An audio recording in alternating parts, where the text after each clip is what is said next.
Now that you've found UBN Radio and discovered our quality talk shows, it's time to spread the word to friends, family, and the universe. 24 hours of music and talk. Radio without limits. That's why people keep coming back for more. That's ubnradio.com. Jump off that exhausting hamster wheel and into balanced living with Dr. Marissa. Promise you joy in the mystery.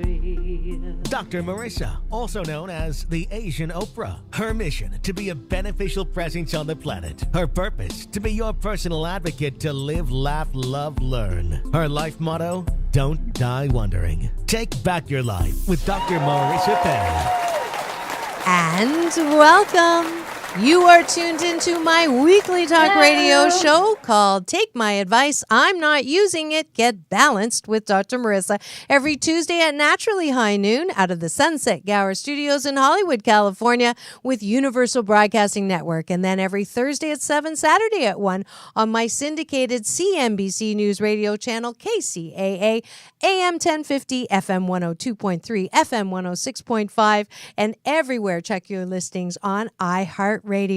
And this is a show about hope and happiness. So there's no gossip, no scandal, and no K-words. No Kardashian talk at all. Instead, I want you to focus on your own reality show and how you can be happy 88% of the time. So the topics and guests reflect that. And if you've missed any of my past, what are we at now? 270 some shows, consecutive weeks, over 5 years now. Then please go to iTunes and YouTube for people like Marianne Williamson to Marianne from Gilligan's Island and so on. So please do tune in and make sure you have a special look at my series that we're doing today, which is called Sexual Healing with Dr. Marissa. And before I get into that, as per usual, I give my peace shout-outs at the top of the show. And this week is no different. I want to start with the beautiful people who supported us this last weekend at the Royal Way Ranch Retreat Center on, yes, 8088 High Road, right up my Life Valley, that address, in Lucerne Valley. And that was with the Agape Spring Silent Retreat. May have been my first and last silent retreat. But peace shout out to my beautiful, beautiful balanced Tai Qigong students who got to slow dance with a friendly universe with me as well.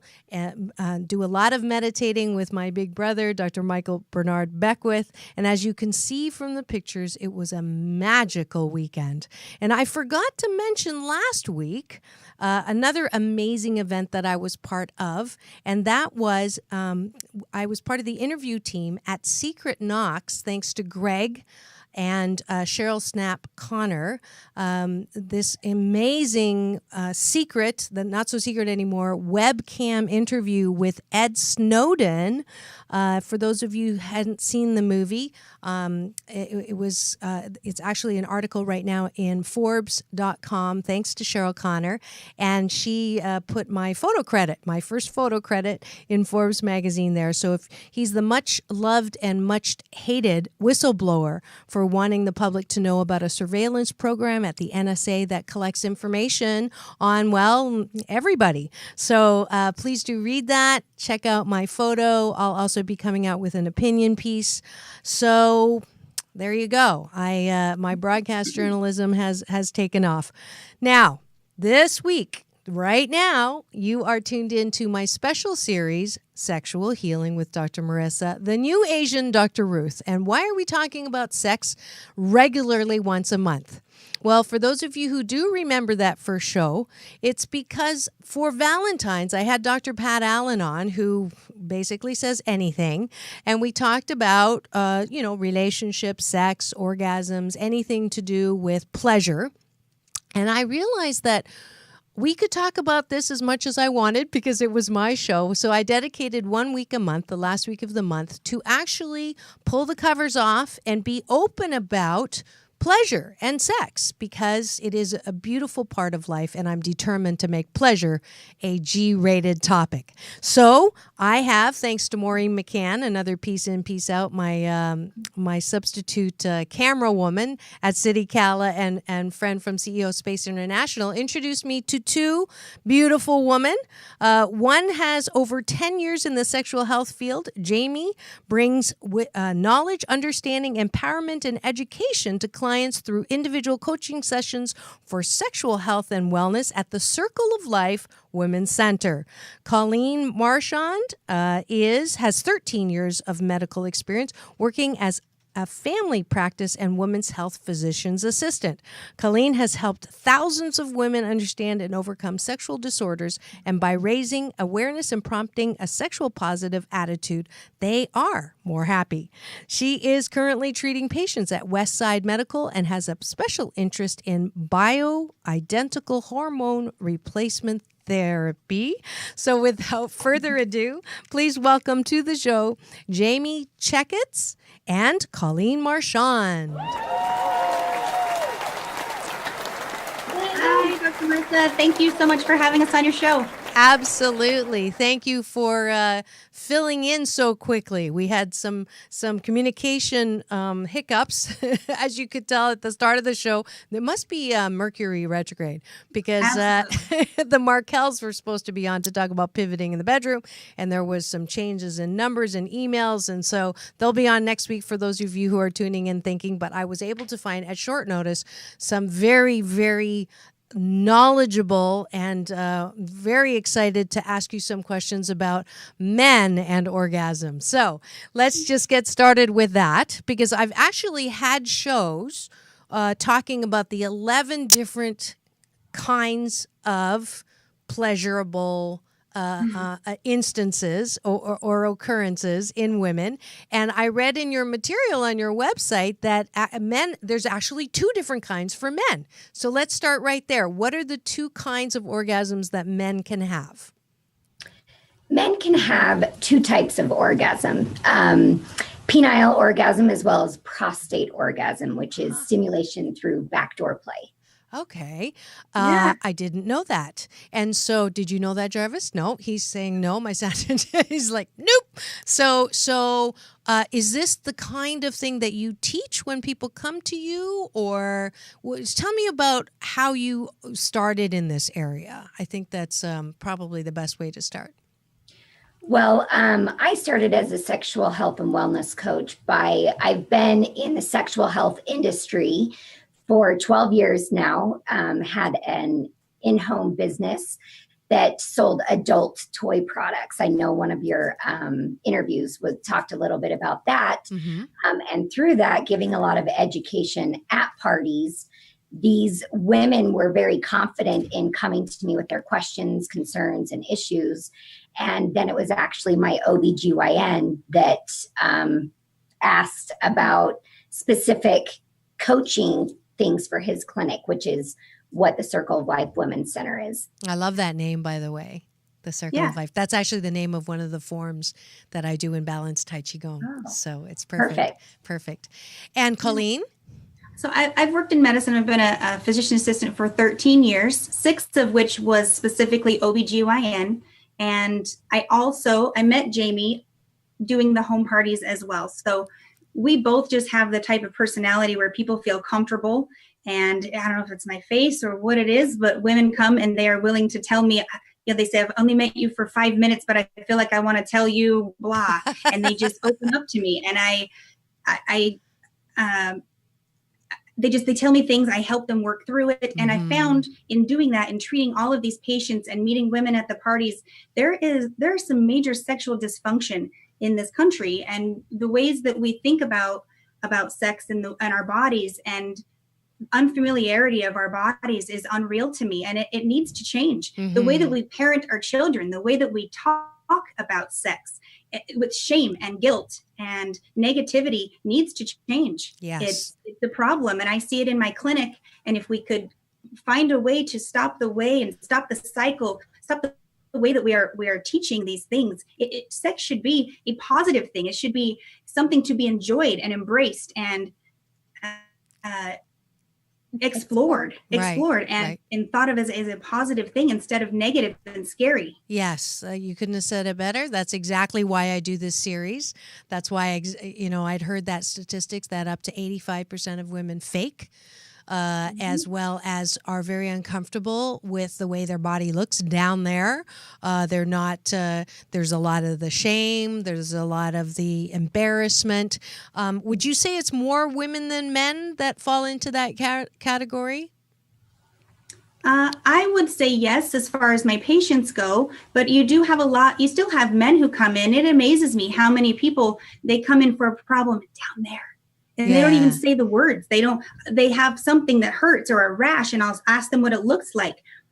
They don't know. They haven't looked. They have no idea. Is it red? Is it dry? What is the problem? Are there sores? Are there lesions? They don't know because they don't feel like they have permission to look at it. If your ankle hurt or your elbow hurt, I bet you could tell me if it was swollen or it was red or what the problem is because you've looked at it and they don't feel that they have that permission. Yeah. And I don't understand that. But in answer to your question, I feel like it's more women, but that may be because the majority of my patients are female. Are probably female. So what would you say the number one thing that people come and talk to you about that you're able to help them with? Either low libido or no libido at all. Okay. And I hear that when I have callers come in, I hear I'm too old for that. That point of my life is done. I love that joke that 90-year-old George Burns was asked when he turned 90 if he still had sex. And he said that would be like shooting pool with a rope.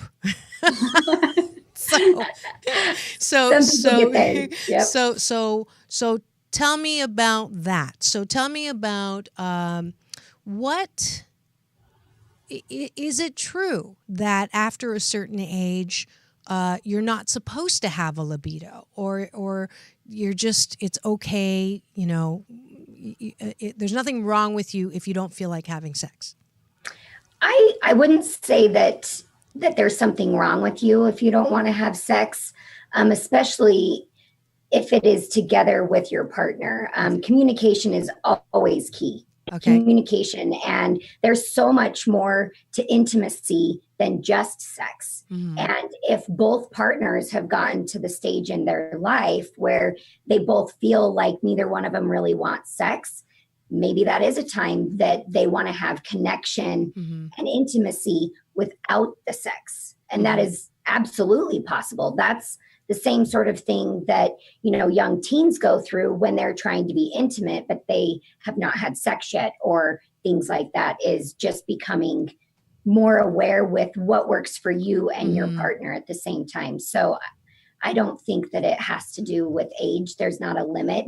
I agree. As long as the two people in the relationship are on the same page, I think where you have one person on one page and another still wanting, or vice versa, that's really where the problem is. Right. And then again, it comes to communication, and there are a lot of marital problems that happen because they can't communicate about why one has desire and one doesn't. And maybe that comes back to, I deal with a lot of patients who have endometriosis. Endometriosis causes sex to be painful. Well, if every time I had sex, it was painful to me, I don't know that my desire would be very often or very great. And to be able to explain that to your partner and have them understand is another key that we're missing. So would you say the low to no libido that comes to you, what would you say the majority of the reason, or what are the solutions to that apply to many women or men? I always tell all of my patients that, no desire or low desire can be caused by medication, different things that you've got going on in your life, your job, your kids, and in order to get that libido back up to the point where you want it to be, or what's comfortable with your relationship, that's something that I feel like is more important. And so I would say that the number one cause is medication and stress. I do too. Overwhelmed brain. I always explain to my patients that men and women just view sex so differently. Women, we need to have everything done. The dishes need to be done. The laundry needs to be done. The kids need to be fed. They're in bed. Homework's done. Everything's checked off the list. And we put sex at the bottom of the list. Whereas men will have sex in the middle of the dirty laundry pile and they're totally okay with it. So it's a completely different way of looking at it. The truth meter, I got to get a truth bell. I just went ding, ding, ding, ding. Yeah, totally. I explain to my patients, it's important for them to try to move that up their priority list and let's try. I know that's hard. I'm guilty of it myself, but move it up the priority list and maybe the other things can move down a bit and realize that your relationship is worth that. Right. So if you've just tuned in and you're hearing words like sex and pleasure, you are not tuned into the wrong station. You're right where you're supposed to be. It is Sexual Healing with Dr. Marissa, the New Asian Dr. Ruth, on Take My Advice. I'm not using it. Get Balanced with Dr. Marissa. Last week of the month, Marvin Gaye week. And my two beautiful guests are Jamie Checketts and Kolleen Marchand. How did I do? Right. And they are two sexual wellness experts out of Utah. And they have a clinic called the Shaw Connection. And Shaw stands for Sexual Health and Wellness. How did I do? I didn't even look down. That's wonderful. And so they're giving us pointers and tips, for how to have a better or a higher sex drive. So lowering your stress level to putting it up, especially for women, higher on the priority scale. And things don't have to be perfect until you have sex. Staying out of the head. Not your head, not that head. So staying out of the mind. Shut up, Jarvis. Your mind. I'm on a roll. So I can totally. I'd love to have more strategy on this one because I know for women this is a pleasure killer because how can we stay in our bodies and be attuned to more pleasure when we're constantly thinking about what isn't done, what isn't right, and I look fat, or I don't feel sexy. So please. Sexiness is not a size, it's an attitude. Absolutely. Okay. Absolutely. And I think men find sexiness when you feel confident. I don't think they care if you have a few extra pounds or you don't have the right lingerie on or any of those things. They find you sexy when you feel confident and you go for what you want and you participate. I think that's what's sexy. It's really hard to stay out of your mind. You're making the grocery list while having sex. That is not where you want to be in your head. Right. But it's really hard not to. You're like, oh, well, there's a spider making a web on the ceiling. Perfect. So it is hard. But I think the other thing is women need to understand what they like. They need to know themselves and their body enough to know what they like, so that they know how to explain to their partner how to pleasure them. And I think that's like another key that we're missing is you would like it a lot more if you would be you'd be more vocal and open. Yeah, but there's a whole bunch of conditioning that goes against that. I was raised Southern Baptist. So, just saying something like that, I feel guilty. I'm not Southern Baptist anymore, but it's the conditioning that sex is bad or it's only for marriage and touching yourself is bad and you shouldn't be exploring. And, that's not, it's strong. And the unconditioning of that, I guess, is an exercise. I have to practice that. Now, you have stories and vignettes. Your website is shawconnection.com. shawconnection.com.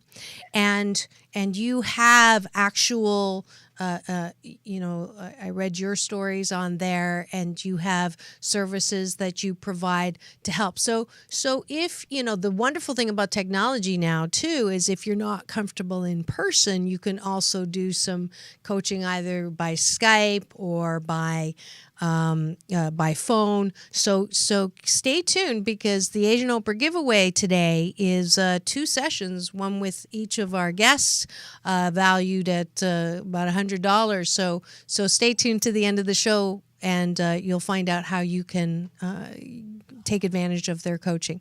So now we have women that have to talk or women have to explore first to find out what gives them pleasure, and then communicate what gives them pleasure.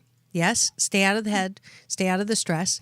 Men, so what kinds of libido, so what are some of the solutions? Is it the same solution? Is it also pharmaceuticals that are getting in the way? What about that? Men have been programmed to kind of think of themselves in a competitive way. And so the same sorts of things can affect a man with libido, as far as if it's high libido or low libido. The same sorts of things can affect that.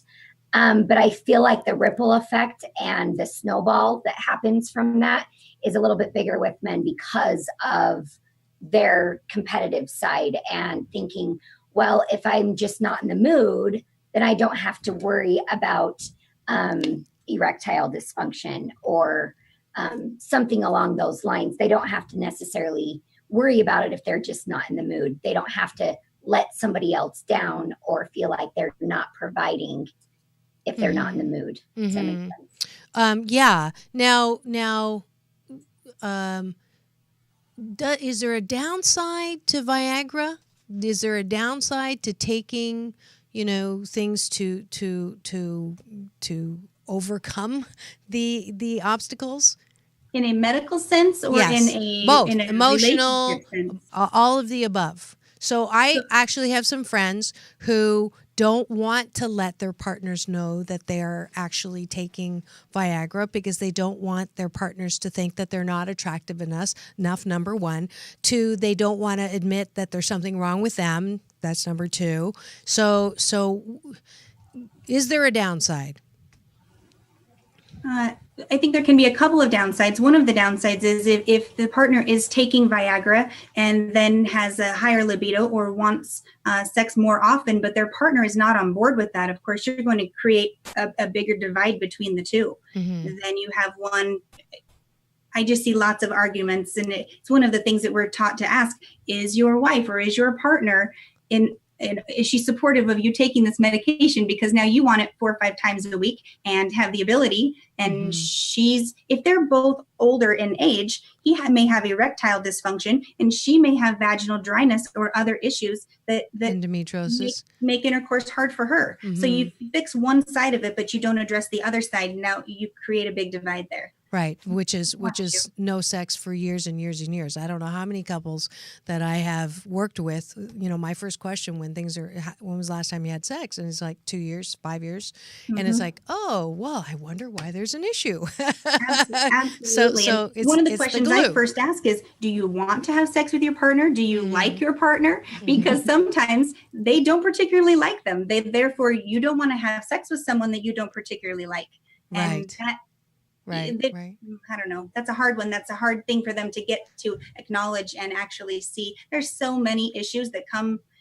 Stress and being overwhelmed, just life being overwhelming, I think is the biggest thing for males and females that I see. Men feel that they have to provide, and they work all the time. And I think anytime that they can get too much in their head too, anytime we're too much in our head and we are too stressed, that is the number one thing that I see causes a lot of problems. Great. And it is that time to take a little break to thank the sponsor for today's show. So we'll be back in 2 and 2 with the Shaw Connection, continuing to talk about sexual health and wellness. We'll be back. Peace in and peace out.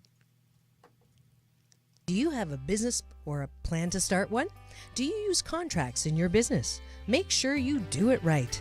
Contact Michael Brown, a business and transaction attorney with over 20 years of experience. Whether it's selecting the right legal structure for your business, preparing or reviewing agreements, policies and procedures, or more, Michael's legal advice will give you the right answer to succeed, not just the legal answer. Call him for a free consultation at 949-636-8128. We are back.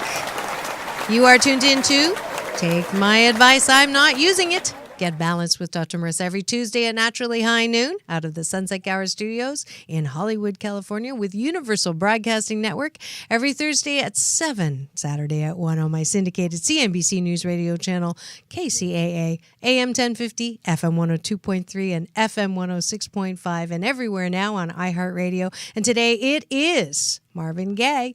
Sexual Healing with Dr. Marissa. My guests are Jamie and Kolleen, and they're here from Shaw Connection talking about sexual wellness. So tell me what a sex positive attitude is. Sex positive attitude is, it encompasses so many things, but it is basically the understanding that as long as sex is consensual between two people, it's meant to be positive. If it's consensual and you both enjoy what you're doing, as long as you're not hurting others, and everyone's over 18, of course, it should be embraced. And there might be some strange thing that you like to do that isn't somebody else's cup of tea, and that's okay. Mm-hmm. And embracing that everyone doesn't have the same sexual attitude or the same desires, whether that's homosexuality or heterosexuality or whatever it is. It's understanding that it's meant to be a positive, pleasurable experience that should not create shame, guilt, and negativity in your life. Let's embrace it. Let's enjoy it. Mm-hmm. Life is short, and it is a very positive aspect of life if you let it be that. There's your commercial for sex. Jamie, anything to add to that? No, we've talked about that. The reason why we've come together with all of this is because we both share that exact same passion. Mm-hmm. We need to stop the shame. We need to educate people, young people even, but especially adults, and give them the tools that they need and the permission that they need to understand that sex is beautiful. Yes. And it is amazing. Yes. And, there's always room for improvement. Even if your sex life is currently phenomenal, you can always add another layer of communication or something else to be able to even lift it up a little bit higher. Yeah. It feels like, I'm hoping at least, that we're coming into that balanced season when it comes to sex, because we've had the dark ages. We've had the, sex is bad from the religious side, can't do it until you get married. Then we went through the revolution, which is the more the better, hedonism, let's do it everywhere, anywhere, no matter what. And then the aberrant, and then all of the pornography. I mean, I love your message that this is about taking something that is a God-given, beautiful part of life, and let's have a little cheerleading for healthy, positive sexual connection between two consenting adults to explore pleasure and improving and enhancing pleasure. How's that for a commercial? Absolutely. So let's talk about young people for a bit, because I've got 2 teenage girls, and lucky for them, their mom is very open, and they used to say to me, "Mom, can we have like one dinner where we don't use the V word? Can we not talk about it?" But all of their friends come to me and talk to me because they know this is where I am, and it is a little confusing. At least we were consistent, right? In past generations. No, you do not have sex until you're married. No exceptions. If you do, you're going to be shamed because you're a prostitute, or, you're blame, shame, all of that. Mm-hmm. So then we go to premarital sex is not even a term. Half the millennials don't even know what that means. What are you talking about? So what do you tell teenagers when they're coming for birth control pills, or do you coach them at all on the emotional side of things? Absolutely. that's really honestly what prompted. I remember the exact day that I posted something on Facebook, and it was a rant of sorts of saying, this has to stop. The way that we are treating our children and we are teaching them, it has to stop. We have to stop the sexual dysfunction. I had a young girl in my office who was over the age of 18, a consenting adult who was in a relationship where she was very happy, wanted to explore sexually with her boyfriend. But, in her mind, in the back of her head, all she could hear is her mom and her mother's religious beliefs over what she should or shouldn't do. And she was very torn. She's in my office in tears, and she's coming in. She's smart. She's trying to do things appropriately. She's asking for birth control. She's using her head. She's not being promiscuous and being I don't want to say dumb, but she's doing things appropriately. And yet she has her mom in the back of her head. And I think to myself, when my kids get to that point, I don't want them thinking about me. I don't want to be the person in their head when they're in that moment. Yeah. That's not who should be in your head. Yeah. And I would hope that they, as long as they're educated and they feel confident, and we've given them the tools that they need to be safe and do things intelligently, they should know when that choice is right for them. Mm-hmm. And I do help them with birth control. I do help them to know the different kinds and what might be the best option for them. And again, as long as you're being smart about it, I think what's right for you. Yeah. And there's I'm going to let Jamie say, but there's something that we talk about as far as how sex is educated in schools and educated with parents. And it really drives that message home. So when you think about teens and you think about how we were brought up, we're from Utah, and it is a very religious state. So we do have a lot of people that struggle with. Are either of you Mormons? I am not. You're not. I was a practicing Mormon. I'm currently a Christian. So, okay. Yeah. Okay. Yeah. Sorry. So I also do have religious beliefs about the fact that it is something sacred. It is beautiful. But it's something that these children are brought up with shame with, or even starting out in elementary school when they're learning about maturation. They learn about some weird things and they feel a little bit weird about it. And then they get into junior high and have sex ed. And it's very, very vague. The sex ed that our children are getting should be renamed as reproduction education, because it doesn't talk about pleasure. It doesn't talk about anything like that. And good point. In my mind, I'm thinking, what if we taught driver's ed the same way that we taught sex ed? Like, we would not have safe drivers out on the road, right? And we would have extra passengers in the back seat. Yeah. You'd know how to buy a car, but you wouldn't know how to drive it. You wouldn't even know where the brake pedal is. You don't know how to start it. Yeah. You have turns. No idea. Yeah. Don't know how to fill up the gas. But as long as you wear your seatbelt, you should be okay. So if you don't do it, don't drive the car. But if you're going to, wear your seatbelt. Yeah. You're right. You're right. Great analogy. We're going to transform. So I think that teenagers do need to have a lot more education, and to help them to feel comfortable with specific words, because there are specific words. You know that we got a list of things that words we can't say. Yeah, but it is what it is, and we all have one or the other. And I don't understand why some people are so uncomfortable, which is why I love your message of you're trying to get this topic a G-rated topic, because it should not be taboo. It should not be taboo. Now, so if it is taboo, what are some steps that you can take to get it out of that taboo? Because I know there's people listening right now who will say, this is not your job. This is not, like, I'm going to play the devil's advocate. This is not your job. This should be something that's discussed by your family, by your parents, or your church. So, this is why things are so bad right now, is because we're talking about it so openly. And it's supposed to be private. What's your response to that? I disagree. Again, the number of patients that I have coming in with sexual dysfunction, be it sexual pain disorders, be it decreased libido, marital problems because of sexual issues, it is an issue. For 13 years, I've had patient after patient after patient after patient.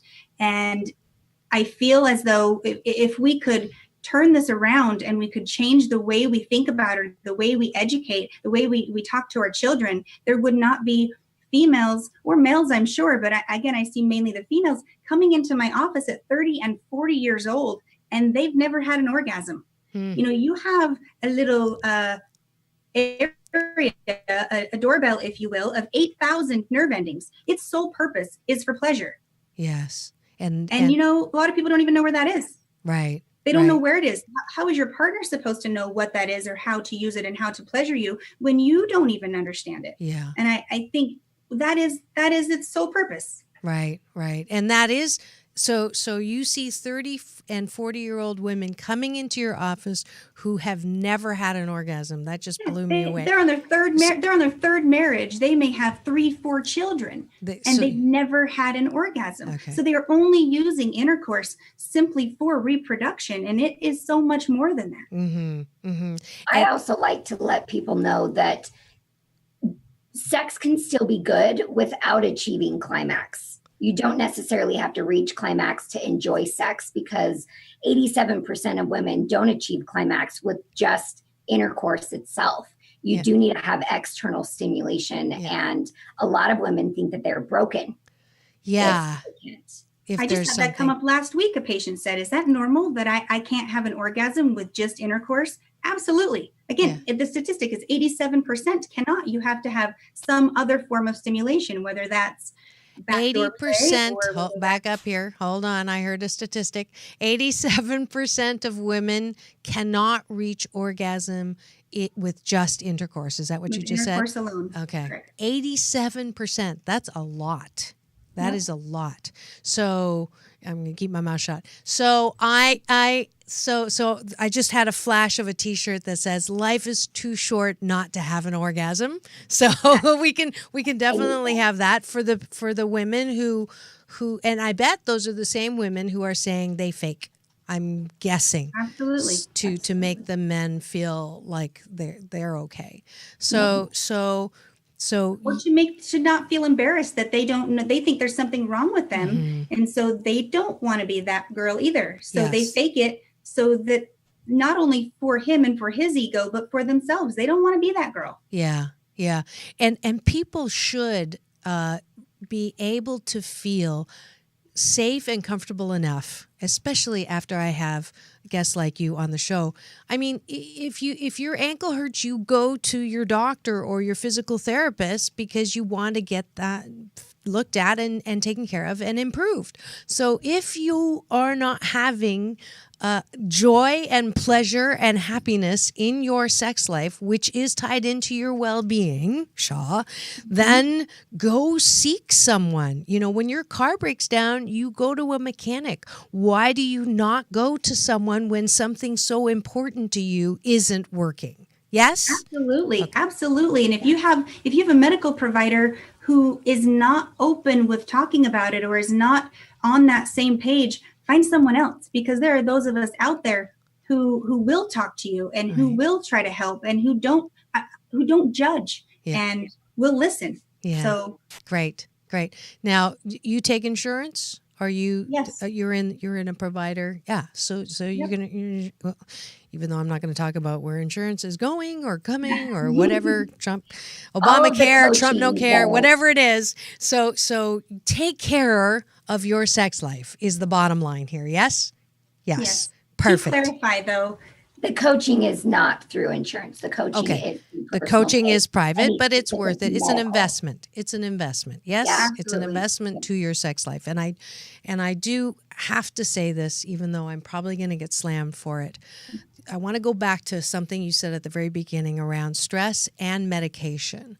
So when I went through clinical training in psychology, the DSM-3 was at 0.02% are clinically depressed. We now have almost 2 out of 4 taking antidepressants in America. So don't tell me that we have jumped that much in a diagnosis of clinical depression, which tells me that when people aren't feeling good, they go to the doctor gives them an antidepressant, they start taking it, and that one of the largest side effects is decreased or no libido. So please try other solutions that are non-pharmaceutical before you go down that route, because it will impact something that is going to affect your happiness. Yes? Absolutely. I said this in front of you because I want your nodding and your yesing right now. Absolutely. It's a double-edged sword, because if patients have issues with anxiety and depression, they will also decrease their libido. So it's a balance. Is the bigger problem, I try to get to the root of, is the decreased libido secondary to anxiety and depression, and I need to use a medication to calm those down, or is it because of something else and the medication would actually add less? Yeah. Now there are some antidepressants that are worse than others with that side effect, and I always use those that have a lower side effect profile for sure. But it's a double-edged sword. You got to look at the reason. Which came first? It's that vicious cycle. Like, are you depressed because of that? And that is because you're depressed. Now, balancing it out, there are people who absolutely need and are helped by, I'm not talking about that percentage. I'm talking about the other, the 2 out of 4 or the 1 out of 4 even, that it is just a quick fix that has damaging side effects on the sex life. So I had to say that. Sorry. Yes, I recommend vitamin D. Beautiful. And we're almost out of time. Apologize. We had some technical difficulties on Zoom. We're trying it you're trying it, but we're going over for sure, so that we'll make up a little time. But I do want to end the show. Thank you for your Asian Oprah giveaway. The first 2 people to go to my website and say sex is good on my forbalance.org will win the 2 sessions with you. So thank you for that. And then as I do the end, do you have one piece of advice for anyone out there as far as in this topic? And then who would you like to be thankful to that helps you do what you do? I think my biggest take-home message is to be open, to be honest, let's change the way we view sex and understand that for an overall well-being in our relationships, even for yourself, sex is important, and it shouldn't be used as a tool in your relationship. You're mad at him or her, so you withhold sex. It should be something that is enjoyed and shared. And I think we've mainly focused on couples, but I personally have the belief that it's okay to have pleasure with yourself. And I think that's important for people to understand.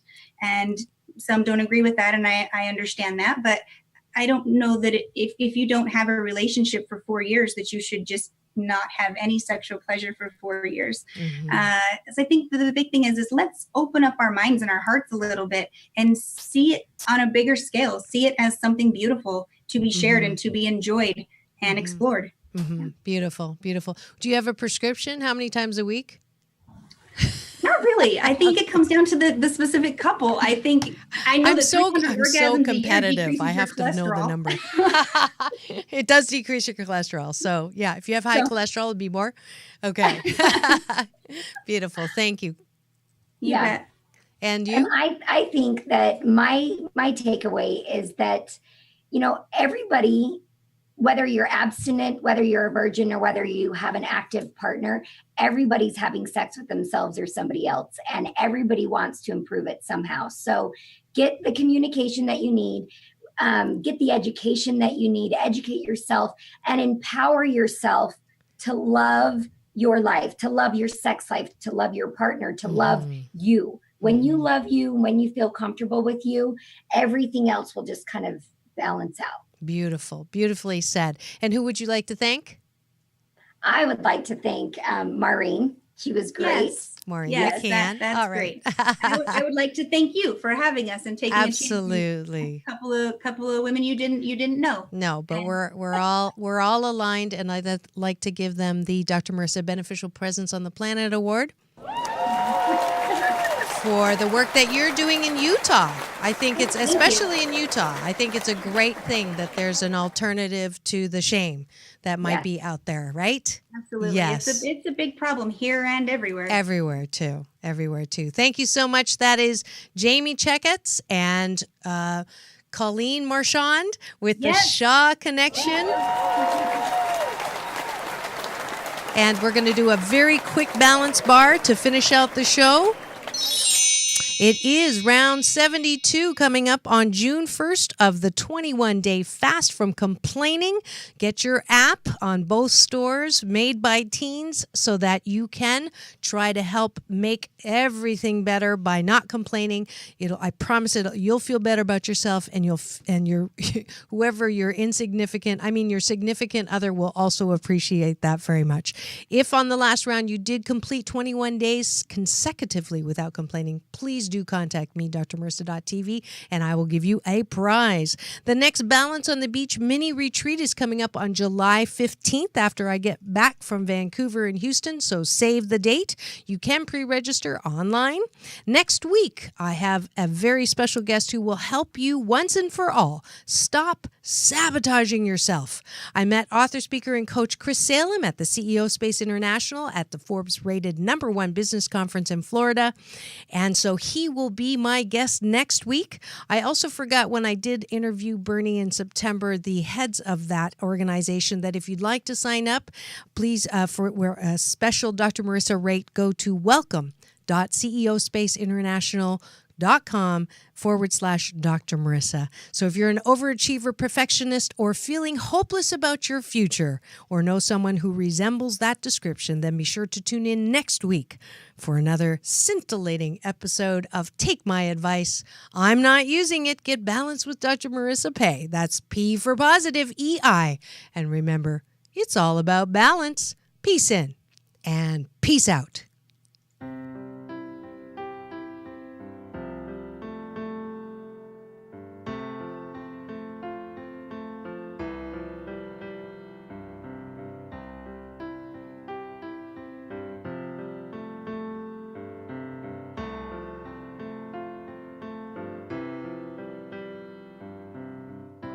Learned to cry at an early age.